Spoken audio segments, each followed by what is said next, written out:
Welcome to McPlum, simple solutions served daily. In this video, I will explain how to fold your Honda Odyssey middle seat.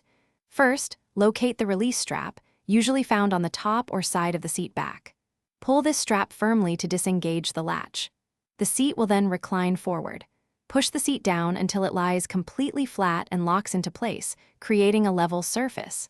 This process is quick and easy, perfect for expanding your cargo space when you need it most. Always ensure it's securely latched for safety.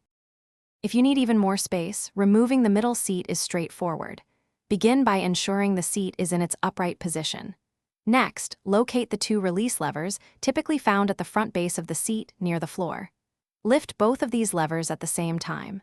This action unlocks the seat from its mounting points. With the levers held up, carefully lift the entire seat straight up and out of the vehicle. It can be a bit heavy, so take your time.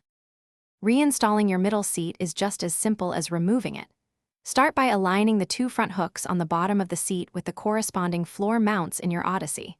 Once these are in place, lower the rear of the seat firmly. You should hear a distinct click as both rear latches engage securely. After it's down, give the seat a gentle push and pull to confirm that it is completely locked into its position. Safety first, always double-check. Here are a few helpful tips for managing your Odyssey's middle seats. Always make it a habit to double-check that any seat you've folded, removed, or reinstalled is securely latched. This ensures the safety of your passengers and cargo.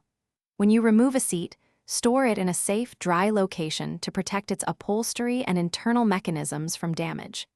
And hey, while you're down there, check the description for a link to some fantastic darn tough socks, known for their lifetime warranty, plus other great deals we've found for you.